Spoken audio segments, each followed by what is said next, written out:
This episode of The Corner Office is brought to you by Vistage Worldwide. In business for over 60 years, we exist solely to help high-integrity leaders make great decisions that benefit their families, their businesses, and their communities.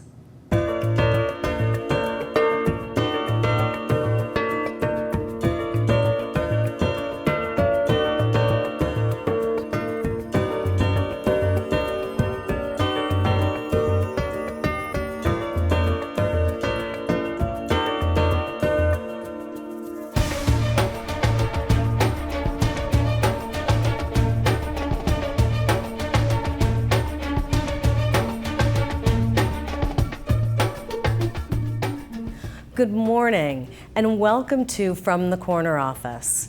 I'm your host, Jackie Kibler. The purpose of the show, From the Corner Office, is to highlight successful CEOs throughout San Gabriel Valley and the surrounding areas. They're going to share their ups, their downs, advice for people who want to be CEOs, grow their business, or even for people who are trying to transition into a new role. I'm grateful to have with us today one of the CEOs of Tire Stickers, Jason Busch. Jason, welcome to the show. Hi, Jackie. Thanks for having me. I'm really happy to have you. And let's start. I would love just to hear a little bit about you, your background, and then the company, just a little bit about what the company does. Well, I'm originally from Massachusetts, and that's where I went to school, and that's also where I met my business partner, who I've known for my entire life. Really? Yes. And when I finished school, I moved out to California, and coincidentally, he was out here also. So we got reconnected, and we decided to become business partners. How did that all come to be? You just met and said, hey, let's do this? Yeah, I mean, for the most part, I didn't know anyone out here. I started the company in college, and it was just me. And when I found out he was out here, I thought to myself, you know, I really could use a partner. I could use some help. And he was somebody that I knew, I trusted, and so I pitched him the idea. And he's actually the only person that I ever pitched the idea to. And he accepted immediately, and the rest is history. So tell me a little bit about Tire Stickers. So Tire Stickers are essentially stickers that can go on your tires. They can say anything that you want. They can be in any color. We also do designs. So pretty much whatever you can think of and design on a computer, we can print out and apply to your tires. So all of our products come as a do-it-yourself kit. So you just simply go online, you decide what you want to write, what color, and you apply them in your garage or in your driveway yourself. It's very easy. Very cool. So how did this come? So you're the creator of it, and you did it in college. So what was it in college that you're like, you know what, I wish that I had tire stickers? Well, at the time I was going to business school, so it wasn't college that made me think of it. Okay. I grew up racing dirt bikes. Very cool. And so motorcycles and car customization, motorcycle customization. I would even customize my bicycle when I was very young. So I always wanted to be different. I wanted my bike to be different. I wanted it to stand out. And, you know, doing something on your tires was something that wasn't possible. And I wasn't okay with that. I wanted to write some lettering on my tires. I wanted to actually promote one of my other websites. And so I just, like a light bulb, came up with the idea. And essentially thought to myself, you know, we should be able to put something on those tires, any tire, because tires are black. Right. And there's all that space that you could use to promote, to market something, and then not to mention when it's moving, you get that race car effect. You get that really cool look that you just can't get anywhere else. So I love it. Yeah. So was it? I know it's different than other stickers, and I know you have a patent on this. So there's some. So these are not. They're not. Are they something that you can't remove? Are they permanent? Tell me a little bit about what the product Yeah, is. good question. I mean, a sticker. Most people think of a thin sticker. It goes on a piece of glass. Our product is very thick. It's about 2 millimeters thick, and it's made out of a rubber composite. And the way that it goes on the tire is with glue. So it's not the typical sticker that you would think of. It's meant for outdoors. It's meant to pretty much go through a beating, get hot, get cold, be exposed to all the outdoor elements, the sun. So when we designed it, we knew all of those things, and so we've designed it to be extremely durable. Right now, our product will last the lifetime of the tire, so that could be multiple years in that environment. That's fantastic. Yeah. And you started the company in 2007, and then you formalized it in 2011. Yep, that's right? correct. So when you think about the marketplace, where were you in 2007? So I'm going to sort of take you, I'd love to hear the journey, right? So where were you in 2007? Let's take it to when you formalized it, and then where you are today. Well, 2007 was a long time ago. Yes, that was before YouTube. That was before Facebook. Well, not before Facebook. Facebook was just in its infancy. And the internet was a different place. So it was easier to get .coms. It was easier to get those prime names. And e-commerce was a lot different as well. We were coding websites with HTML. And so there just didn't seem to be quite as many things available online. I was going to school for IT and e-commerce, okay. So it made sense for me to get involved in this, and I had the background knowledge of coding, website development, SEO, and so I just paired those two things together. Once I knew that this is something that I wanted to pursue, I just built the site and pretty much just started at square one. That's fantastic. So then when Keith joined, what year was that? When did that all happen? Keith joined around 2010. Okay. And even at that point, we had made very little progress compared to where we are today. Having him join was one of the best things I think could have happened to tire stickers. Yeah. He's been just not only a good partner, but he's been a huge asset to the development of the product and just pretty much everything, building the business. It's really been a team effort, and he's got different skills than I do. And so if there's one thing that I could point out and tell someone else looking to bring on a partner, great, is look for someone that has different skills than you. If we had the same skills, we would be doing the same thing. Right. And people ask us all the time, how do you two decide who does what? And it just naturally falls into place because there's certain things he can do and there's certain things I can do. And we're both good at our own skill sets. So that is very important. That's been monumental for us. That's fantastic. So let's talk about, you said that the company has changed a lot over the past several years. What has happened? How have you grown? Where have you looked? Well, the company has changed in terms of the product. Mm-hmm. So research and development, once Keith jumped on board, was pretty heavy for a few years. And the landscape has also changed, the business landscape. We've really come a long way in terms of working with tire companies, because our product is going on tires. And so naturally, tire companies, tire brands, they would be the first ones to be interested or want to do a licensing deal. And all of that has changed in the last 9 years. How so? Well, at first, I think tire companies, for the most part, were a little hesitant to get involved, to leverage the technology. Now, I think the writing is on the wall, or the tire. They all that was good. They all recognize the importance of branding and marketing, especially in motorsports, where tires arguably are the most important part of a race car. And why did that race car win the race? Well, they likely won the race because of the tires. There's some other factors as well. Okay. But we all want to know, if you're the tire company, we want everyone to know that it was our tire that got that car to the top step of the podium. Very cool. So that trickles down into the enthusiast area and just the weekend warrior when it comes to, well, I'm going to the car show or I'm meeting up with some buddies, and it'd be nice to know what tires you're running on your weekend car that everyone is looking at and taking pictures of and social media. So it's been a kind of a waterfall effect in terms of branding and marketing with the tire companies. And that's been a long time. That's fantastic. That is fantastic. So when you think about competitors in the marketplace, what does that look like to you? Looks pretty barren. Since we invented the product and patented it, we've got pretty good protection in terms of competitors. I'd say our competitors would be tire companies themselves. Right. They can, of course, put their own logos on their own tires, and that's certainly something that we're looking at.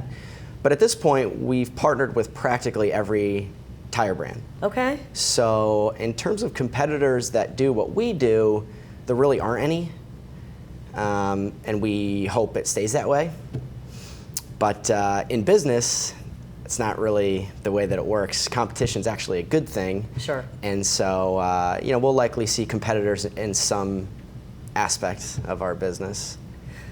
So that, of course, when we were just sort of talking a little bit about things that could impact the business, things that are disruptors of the business. So that could be, like, as you were saying, maybe lookalikes trying to come on, or tire companies trying to do it themselves. What else would you think would be something that would, could disrupt what you're doing and where you want to go? Well, I mean, aside from knockoff companies, I don't know. I think maybe since our product is somewhat of a luxury item, you don't have to buy it. You're buying it with the extra money that you have from your paycheck. So I could see maybe the economy being somewhat of a threat where people have to tighten their belts. But as we grow and develop our products even further, I don't see why people and more people wouldn't be interested in trying it out at least once. Sure. We have more than just one product. We've got the permanent product, which I mentioned earlier, which is a little bit thicker of a decal. We've also got some thinner sticker-like products that are meant for different use cases. And so those products, I think, could take off quite well. Those are used in professional motorsports where they're marking the race car tires. You can also use those products for a short-term situation, let's say a car show, a commercial, certain environments where you can't glue something permanently onto the tire. Right. So having that temporary option is good for us and good for our opportunity in the future.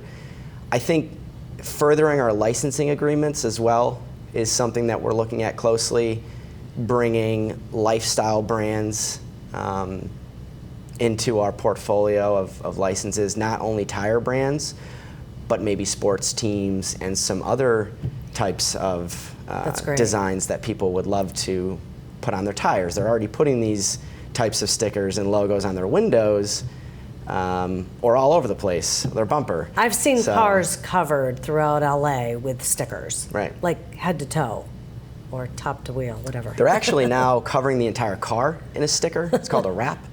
Is that right? Stickers, I don't know if they're getting the credit they deserve, but they are everywhere. Yeah.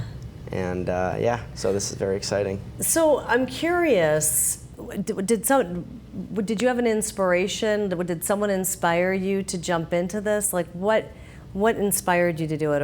And then if it wasn't a person that inspired you, I want to hear about the inspiration, which sounds like it was just, you wanted to differentiate yourself even as a child. But also, I'd love to understand like who helped you from a mentor perspective and what that person meant, what they did.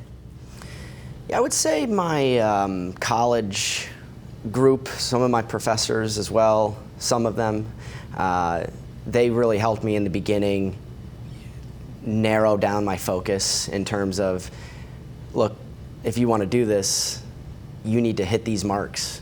You need to follow the process.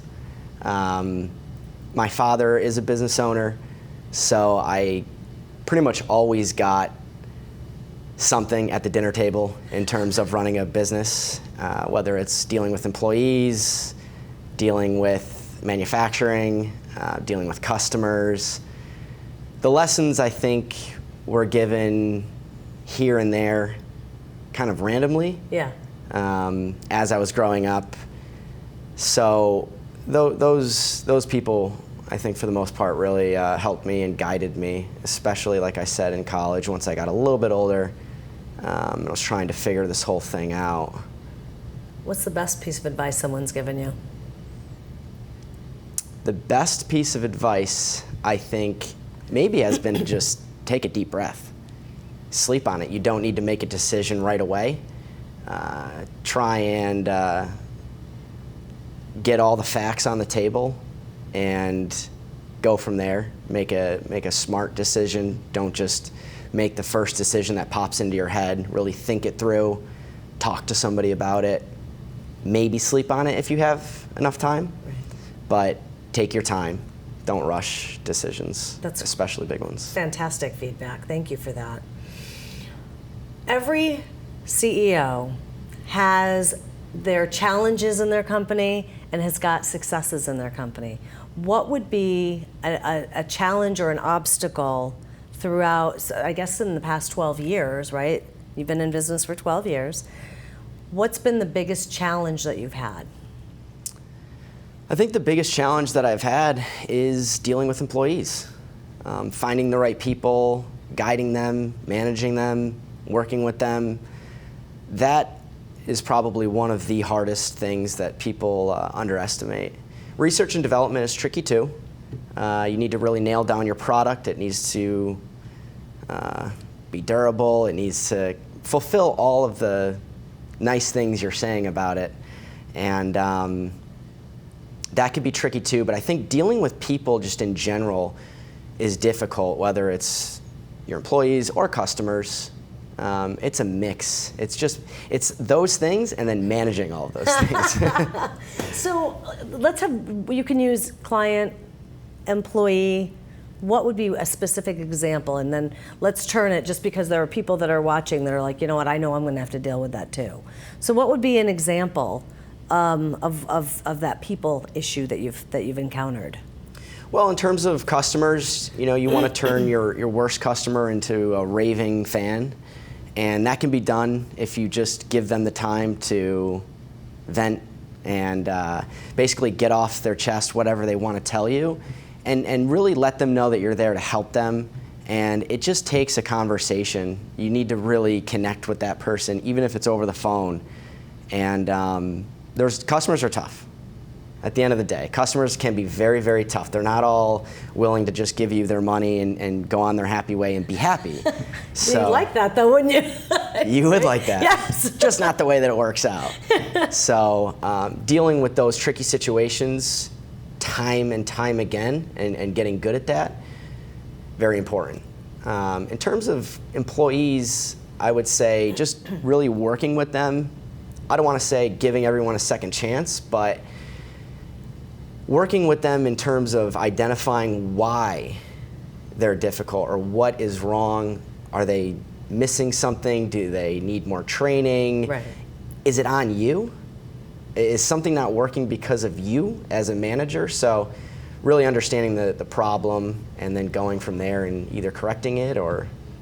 Well, and I liked that you said, is it something that could be on you as the manager? Because many people, are always putting everything on the person that they're speaking with. Right.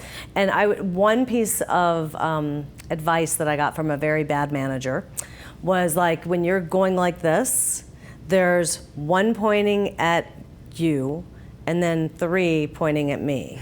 Right? So, and as a leader, you want to try to develop your people and try to understand what needs to be done. And sometimes it's them, sometimes it's you. So I completely understand that. Right. What would be one of your biggest successes? Like, when was the time you were like, yes? I would say one of our biggest successes was when our first patent was granted. That was a milestone. That was huge. We worked on that for years. And once that went through, that was a bit of a sigh of relief. Because that's a major component to our business. I think also partnering with Goodyear. Goodyear is the largest tire company in the world. Yeah. And so partnering with them exclusively was a pretty big win. We'd been trying to partner with them for at least 2 years, maybe 3. It's a long process, so nothing happens overnight. Of course. So, but those were 2 really big monumental moments for us. That's fantastic. Where do you see yourself if you were putting yourself 5 years down the road? Where do you want Tire Stickers to be? 5 years down the road at this pace is going to be somewhere completely different. It's going to be far away down the road. Maybe. And yet it'll be tomorrow. Yeah. So. Yeah. You know, we're likely going to have to expand again, but maybe capturing some of the market share that we just don't have. Some of these tire brands that are a little bit new to the market that we aren't partnered with. Getting involved in motorsports at a higher level. Right now, we only supply product to a handful of companies and a handful of race circuits. So I think expanding in that area. And like I mentioned earlier, expanding our licensing portfolio to sports teams and other types of designs and logos that I think would really hit the mass market as opposed to just the car enthusiast or the weekend warrior. I love your passion around what you do. It's absolutely, you know, it wakes you up. There's a great energy. I'd like to turn this a little bit now to the people perspective again. There are people that are might want to get into your industry. Maybe they want to work with you. Maybe they are like, you know what, I want to try to do something different. What type of person do you bring into your company? Like, what's that ideal candidate look like? It's a good question. It's tough because I hired someone the other day that had 0 experience, but they had. Yeah. What was it? Yeah, what was it that you decided to hire them? It was really their character. I mean, they came across as somebody that really was interested genuinely, wanted to do a good job. They kind of hit all the marks, and instead of saying, I want the job, they're saying things like, well, what do you want me to do and when? And I really like that. So I look for unique characteristics in people. You could have a great resume, but if you're not going to get along with the other people here, we could have a problem with our synergy. So someone who really kind of gets what we're doing and is willing to work hard, because things are changing in our business, certainly on a monthly basis. So being able to react, being able to get your hands dirty, wear multiple hats, those things are very important. Yeah. What type of person have you brought on that you're like, this is not going to work? It's rare. I don't recall that happening many times. So you hire well. I like to think so. Good. That's great. You know, a few times it doesn't work out, but you know, people rarely work at one job for the rest of their life. So, you know, everyone's got a path, and if they join, they're just on their own path. And this is a temporary spot for them. And hopefully it's more than temporary, but ultimately they've got their own goals, they've got their own dreams, and I do like to give them the flexibility to do that. If they've got something that they're working on, whether I can share some insight in terms of my experience that would help them, but also give them a little bit of flexibility to work on that and do that. And that could be as simple as just leaving work early. If you had to talk to anybody, since so there are a couple things that I heard when you were talking about people that you bring in, because that person that you hired had gumption, and they were like, I want to do this. I want to tell me what I need to do, when, how, why. And then the other person might not have fit into the culture. Maybe they did, maybe they didn't. It was part of their path. So how would you describe the culture that you bring, and then, or that you've driven into your company? And when you think about that, we talked about gumption. I'm curious if there's something else from a candidate perspective. Well, the culture is fairly diverse. We're somewhat of a e-commerce company, a tech company in a way, but we're also a manufacturer. So bringing those two together has been interesting. The production team needs to work with the front office e-commerce, administrative side. Okay. So that's been interesting, and that hasn't been easy. But what that does for the culture is really instill somewhat of like a teamwork attitude, where we're all on one team, regardless of what department you're in. I know a lot of companies have departments and they can get kind of caught up. Siloed. Sure, exactly. And so the culture is more of, this is a team effort. We're all on the same team, we're all pulling together, and it's important that we communicate together as well. So how do you drive that? Just constant guidance and setting a good example, I would say. Telling people where they need to work on things, and like holding their hand as they maybe do it for the first time. But we look for people that have these types of skills already. So there's less training in that department, but you hope so, right? You hope so, yeah. But this is what we deal with. This is what any business owner would deal with, is managing people in that way. What would be a piece of advice that you would give to someone who wants to start their own business? Whether it's, I've patented a product, or it could be any, and it doesn't matter. It doesn't matter the industry. Sure. Well, Rome wasn't conquered in a day, so sometimes it doesn't matter how much money you throw at something. You're not going to just create a business overnight. I would say the best advice I could give is try and do something for nothing. Say more about that. Spend $0 and see how far you can get. Or just spend very lightly. Cash is king. It's hard to come by, especially if it's your own money. You should be very, very protective of that. I arguably started this company with $0. Maybe a couple $100 for my hosting plan.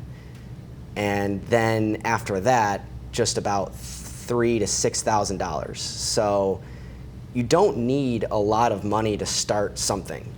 And if you've got an idea, there's likely something that you can do before you have to spend the big bucks. I think that's great. And I remember you also saying that someone said to you, take your time with it, right? Take a breath, sleep on it.